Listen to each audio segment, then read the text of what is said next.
have a moment of silence to keep in our thoughts and prayers, our military, our law enforcement, and all our emergency responders always return home safe. Thank you. Pledge. I pledge allegiance to the flag of the United States of America and to the republic for which it stands, one nation, under God, indivisible, with liberty and justice for all.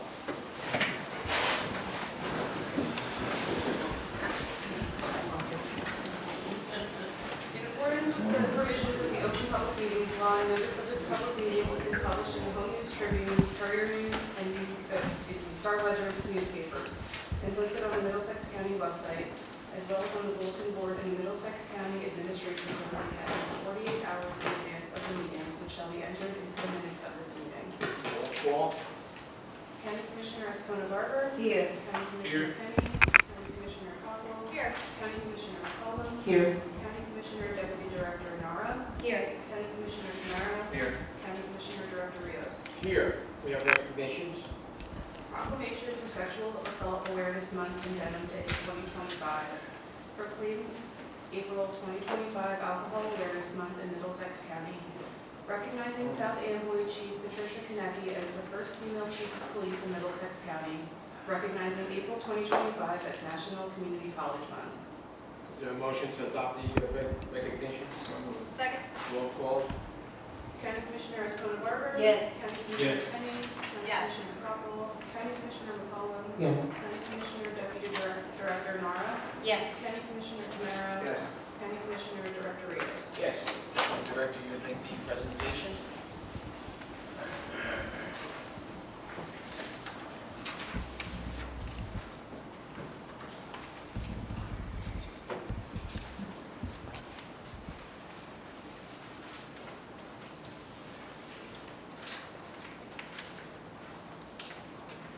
So, can I call up Richard Ortiz and Pat Carroll and Adam Peter? Come join me up here. Well, I have the pleasure of acknowledging Denim Day, which is a wonderful effort unfortunately, for an issue that I wish we didn't need to deal with in this manner and bring awareness to. I wish it didn't exist, but here we are. So this proclamation is whereas Sexual Assault Awareness Month and the observance of Denim Day draw attention to the importance of addressing and preventing sexual violence, including sexual assault, sexual harassment, and sexual abuse. And whereas statistics suggest that thousands of Middlesex County community members have been directly impacted by sexual violence in some form, and whereas sexual violence has mental and physical health implications for survivors, as well as public health consequences for the larger Middlesex County community, and whereas Together We Act, United We Change highlights the importance of acting together to address sexual violence, uplifting survivors, and creating safe, supportive environments. And whereas a part of the Middlesex County Office of Health Service, the Center for Empowerment works with residents, community organizations, law enforcement, and other partners to help build a community where everyone is safe, valued, respected, and free from violence and abuse. And whereas anti-violence and prevention programs of Middlesex County, including the Sexual Violence Prevention Coalition, encourage everyone to challenge norms and practices linked to a culture of violence, including how they understand, discuss, and respond to it in order to improve the health and well-being of survivors and the entire community. And whereas New Jersey Sex Crimes Officers Association and the Middlesex County Sex Crimes Liaison Officers, in conjunction with the Middlesex County Prosecutor's Office, are dedicated to the effective investigation and prosecution of sex crimes through interagency collaboration and training. And whereas throughout the month of April, Middlesex County supports the efforts of national, state, and our local partners, as well as encourages every resident to understand the realities of sexual violence, to support survivors in culturally specific ways, and to join prevention efforts. Now, therefore, I, Ronald G. Rios, Director of the County Board of Commissioners, the Middlesex County Board of Commissioners do hereby proclaim April 2025 as Sexual Assault Awareness Month and promote the observation of Denim Day on Wednesday, April 30th, 2025, joining advocates and support service programs and urging all community members to help end sexual violence. So, as I go through all that, may I ask, would any of you would like to speak? If you want to speak, please do. Good evening. My name is Richard Ortiz, and I'm humbled to receive this recognition. I'd like to thank Nicole Fusco, Jennifer Cardilla, and the Middlesex County Board of Commissioners for their consideration. I am a sex assault nurse examiner who currently works for Hackensack Meridian Health as Director of Patient Care Services, where I oversee nursing operations in the emergency department at Raritan Bay Medical Center and Oak Ridge Medical Center. Prior to a career in nursing, I worked for the New York City Police Department as a detective assigned to the Special Victims Unit, where I specialized in the investigation of cases of child abuse and sex assault. I was part of a multidisciplinary team consisting of members of the District Attorney's Office, the Administration of Children's Services, and our partners in victim advocacy. Together, we treated survivors of abuse and were often the voice for those who could not speak for themselves of the things done to them. I retired after 20 years of police service, but it was doing that work that brought me to a career in nursing. In June of 2009, I was assigned a case of sexual abuse of a 9-year-old female. The child had disclosed to a babysitter that her mother's boyfriend had sexually assaulted her during a sleepover at his home the prior weekend. My mother was going out to celebrate with a friend who was getting married when the boyfriend offered to care for the child overnight. During trial, the child described in detail what he had done to her, but due to a lack of forensic evidence and what the jury cited as weak medical testimony, they concluded they could not render a verdict of guilty on the felony charge of sexual abuse of the child, and instead convicted the mother's boyfriend of a misdemeanor charge of endangering the welfare of the child. It was disappointing because I believed everything the child had said, as well as she could state it, was true. After the case, I decided I would become a forensic nurse to help support prosecution efforts and then to the healing of these victims. Forensic nursing has provided the opportunity to keep servicing this patient population.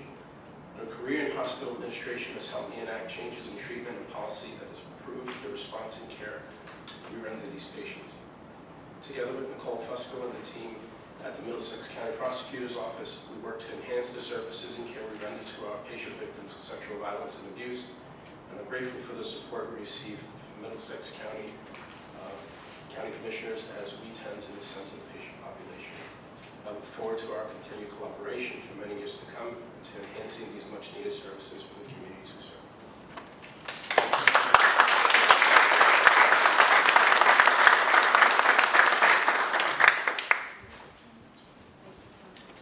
And I'd like to thank Dr. Patricia Carroll, the CEO of Raritan Bay Medical Center and Oak Ridge Medical Center, and I'm so happy that she was able to join us, and of course my family for being here with us. So thank you. Thank you. I'm not a doctor, but thank you for promoting it.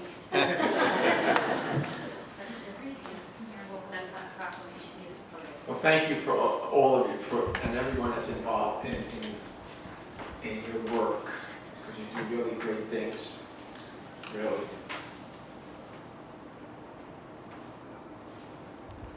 Thank you so much.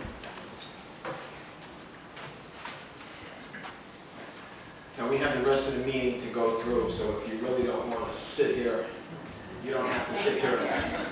We understand.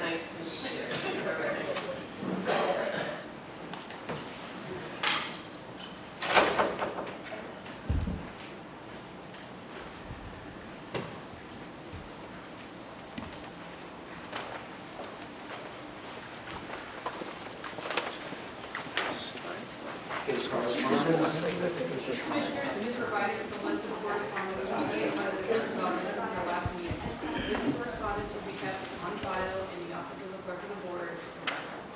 Is there a motion to accept the correspondence? All in favor? Opposed? Motion carries. Minutes for approval? Minutes of the regular meeting held held on Thursday, April 3rd, 2025 at 6:30 p.m. Is there a motion to approve the minutes? Second. Roll call. County Commissioner Escobar. Yes. County Commissioner Yes. Kenny. County Commissioner Poppins. Yes. County Commissioner McCollum. Yes. County Commissioner Deputy Director Nara. Yes. County Commissioner Tamara. Yes. County Commissioner Director Rios. Yes. Reports of commissioners. Commissioner Pavarell, Escobar. Thank you, Director Rios. I would like to remind everyone that the deadline to submit your taxes this year is Monday, April 15. Preparation services are available to taxpayers with low and moderate incomes, with special attention to those aged 60 and older. Services may be available in person, virtual, or both. Contact the Office of Aging and Disabled Services at 732-745-3295 for information. On Saturday, April 5th, Replenish will be holding a food drive at the Stop and Shop in Monroe between 10 a.m. to 2 p.m. Please stop by with the donations or pick up something extra while you're shopping. And that concludes my report, Director Rios. Thank you. Commissioner Charlie Kenny. Thank you, Director Rios. I just want to remind the public that our road crews are out there. They've begun performing warm weather repairs such as road inlet cleaning and reconstruction, stormwater pipe inspections, replacements, and county road surface restoration. So if you see a crew out there and you can see the flashing lights, please take the time, slow down, take your time going by, be aware, be in the moment, so this way our road crews are safe while they're out there working. It's very important that we get them out there doing their work, but also being safe. And so that's part of the public's responsibility too. So that's all I have, Director. Thank you. Thank you. Commissioner Leslie Cottle. No report this evening, Director. Thank you. Thank you. Commissioner Chanel Scott. Thank you, Director. Good evening, everyone. From the Arts Institute of Middlesex County, I'm asking you to visit East Jersey Old Town Village on Saturday, April 5th and Sunday, April 6th from 10 a.m. to 4 p.m. as we kick off the 2025 season. You have the opportunity to enjoy music, children's crafts, living history interpreters, exhibits, and food. For your convenience, RIDE, the county shuttle service, will provide on-demand transportation between East Jersey Old Town Village and the Cornelius Low House, so you don't have to drive back and forth. From the Office of Business Engagement, Made Scientific, a leading cell therapy contract development and manufacturing organization, previously operated as BioCentric in Cranbury, New Jersey, in a facility of approximately 10,000 square feet with 10 to 15 employees. With the support of the Department of Economic Development and the Office of Business Engagement, Made Scientific has grown from 10,000 square feet to 65,000 square feet, and from 10 to 15 employees to 50 employees at the new facility in Princeton. The department and office leadership have nurtured their relationship with the organization since their introduction at BIO International in 2021, with consistent engagement with their acquisition by a Korean-based company. The Office of Business Engagement continues to provide introductions to stakeholders to facilitate expansion, as well as offer guidance on incentives to support company growth. From the Office of Workforce and Career Development, the Office of Workforce and Career Development will participate in a 2025 Gateway Neighborhood Job Fair in Perth-Amboy this Tuesday, April 8th from 10 to 1 at the ZPA Banquet Hall. The fair aims to promote open enrollment opportunities to all Middlesex County residents and connect job seekers with employers in the following industries: warehousing and logistics, retail, transportation, and healthcare. Director, this concludes my report. Thank you. Deputy Director Santiniano. Thank you, Director. From the Divisions of Recycling, Solid Waste, and Environmental, the divisions are running our annual coloring contest. Students in the 4th and 5th grades are invited to design a poster, 8.5 by 11 inches, showing how you can reduce, reuse, and recycle at home. Designs with a picture and a slogan must be submitted by April 25th. The winner will be announced in May. Details on how to enter can be found at www.middlesexcountynj.gov/recycle. and by clicking on the Reduce, Reuse, Recycle tab. So for all the parents or grandparents out there listening, this is a way to harness your kids' energy and creativity. So I encourage you to have them enter something in this contest. And on Friday, April 11th, the divisions will be hosting another paper shred event. The event will be held at Monroe's Veterans Park, which is located at Avenue K in the township and runs from 9 a.m. to noon. Residents can bring free of charge paper documents for safe shredding and disposal, thus protecting personal information and their identities. There's no need to remove paper clips or staples, however, but please do not include other metals as these may disable the shredding devices and have done so in the past. For additional information on this program or for any others, residents can visit the county's website or call 732-745-4170. And from the Office of the Prosecutor, and before I read this next part, Commissioner Kenny's reminder, announcement about the road program starting because it's springtime, and a serious ask of all our residents to be mindful of how they're driving on our roads to protect our county workers as they go about improving the roads and byways of this county are so apropos here because over the last month, officers from jurisdictions that includes the Route 1 corridor have been engaged in enhanced traffic enforcement operations. Law enforcement from these municipalities have made hundreds of motor vehicle stops, issued hundreds of summonses, have made arrests, and have even stopped drivers traveling at speeds of 100+ miles per hour. This continued effort is in concert with the county's Vision Zero initiative, and quite frankly is in response to the high levels of accidents and injuries and some deaths that have occurred along this corridor. But it really requires everyone, not only in this county, but living in the state of New Jersey, to exercise some common sense and precaution and just care for others, if not for yourself in that vehicle that is also a weapon, but for everyone else that's out and about the road, and especially as we sit up here, for the men and women who work for this county and working on those roads. That's all I have, Director. Director. Sure. And they were out in full force today, because I saw them as I was coming to the meeting today. Thank you. Good. Commissioner Charlie Tenero. Yes, sir. Spring is officially here, so you may want to start planning barbecues, birthday parties, or family reunions. Don't forget that you can host that event in one of our picnic areas in your local county park. Picnic reservations are being accepted for our 2025 picnic season, which runs April 12th through October 12th. All reservations are being done by electronic reservation system, so head to our website to find all the information you need. We are getting ready to raise the curtain on another wonderful season at Plays in the Park. And we want to make sure you don't miss the chance to audition. You could be the next superstar in one of our shows. This summer, Beautiful, the Carole King musical, Rent and Grease. Open call auditions are being held tomorrow, April 4th through Sunday, April 6th at the theater in Roosevelt Park in Edison, New Jersey. Make more information and details about our, I'm losing it. Audition. PlaysInThePark.com. Trail Patrol volunteers. Do you frequently use the natural surface trails throughout Middlesex County park system? Do you want to give back to the community while also spending time outdoors? The Middlesex County Office of Parks and Recreation is currently looking for volunteers to help monitor to report hiking trails and conditions and hazards. This is a great way to become more involved with your community while helping keep our trails clean and safe. For more information, please visit our website and search for Trail Patrol. And I was only going 95 when they pulled me over. I'm only kidding. Thank you. Mr. Kelso, any resolutions to be added? There are none. Any resolutions to be amended? There are none. Any resolutions to be held? There are none. Any resolutions to be voted? There are none. This time I open up the meeting to the public. If anyone has any comments on resolutions only, please state your name and address, and you have 5 minutes.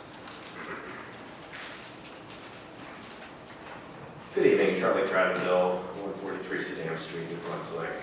editor of New Brunswick Today, community news outlet, available online, recording tonight's meeting as well.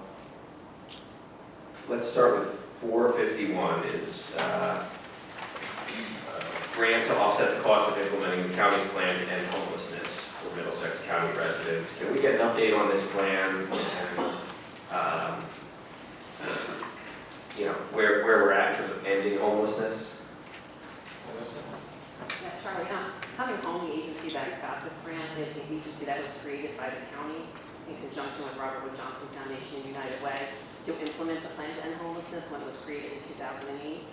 So a lot of things happened that nationally, that was a push for communities, jurisdictions all across the country to have a 10-year plan to end homelessness. So it looked at coordinated efforts among providers that weren't done before. The way we do things today was not the way we did things in 2008. Lots of things happened at the federal level that impacted that plan, continue to do that. So we did, some jurisdictions stopped, they don't have their plan anymore. We just call it the plan to end homelessness. It doesn't have a time frame on it, but we're still focused on increasing affordable housing, increasing prevention efforts, because if we can keep people housed, it's much easier to keep them housed than to help them through the homeless system. But during that time period, we did reach functional zero for veterans homelessness, which doesn't mean they're not going to have a veteran that's homeless, but what it means is if they enter the system within 90 days, we can have them into some sort of permanent housing situation. So what Coming Home does is a lot of that coordination. They do regular weekly care management coordination, case processing. They represent us as well as some other agencies throughout Middlesex County that attend something called Built for Zero, which is a national collaborative to reach functional zero for homelessness entirely. So we're still working very, very hard to make that happen. But at the federal level, just within the past 2 weeks, executive order, we no longer have the United States Interagency Council on Homelessness. So how things are going to happen from the federal government, that will impact this plan as well. Well, thank you for the update. It's terrible to see what's happening at the federal level. We'll go to 470. Could I just understand what prompted this? Policies and procedures for small wireless facilities in the county Brunswick way. Yeah, Charlie, hey, I can speak to this. So what this is for increasingly as 5G technology is rolled out by wireless companies, utilities companies, et cetera, the county and public governmental entities around the state are anticipating being approached, with whether it's fiber under the roadway or whether it's, attaching, devices to public buildings, et cetera. And so what this does is puts a framework in place to be able to navigate those requests, make sure that there's an opportunity, for lease payments or whatever the needs may be in the future if those are asked for. Thanks for that. Page 9, 485. I'd like to understand what the developer's agreement is. This is I believe related to the Helix of Nokia. Which number, John? 485. DJ? Thank you, Charlie, this developer's agreement is for the Helix 2 Nokia development. The agreement is to clarify that in case the truck access route to the building while during the construction is altered for any reason and the trucks have to use the Albany French Eastern signal, it's not correctly configured to handle larger trucks. So the developer will work with the company to figure out an alternative or a resolution to how the trucks can access the construction site. Okay.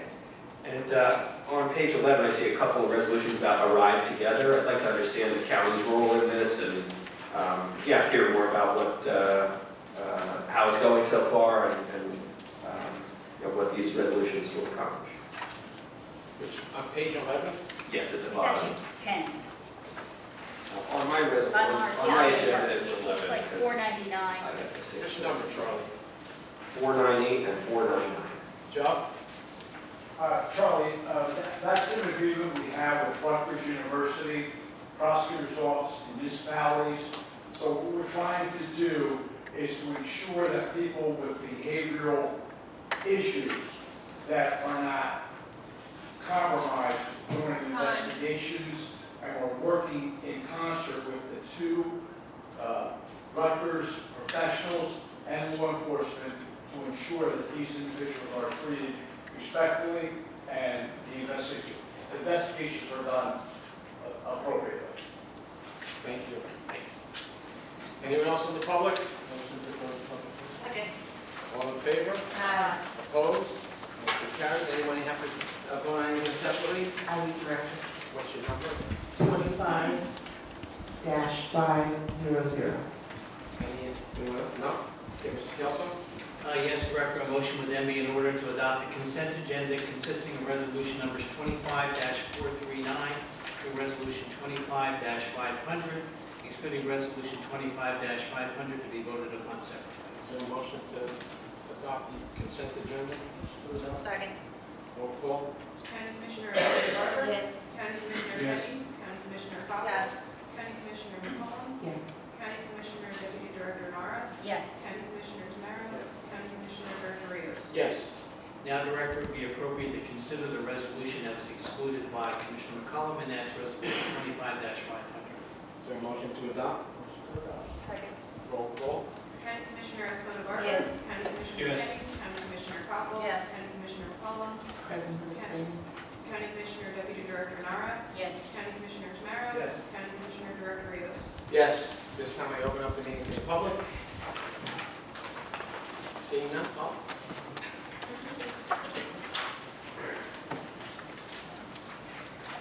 Please take it in and address, and you have 5 minutes. Good evening, still Charlie Bradville, still from 143 Sedam.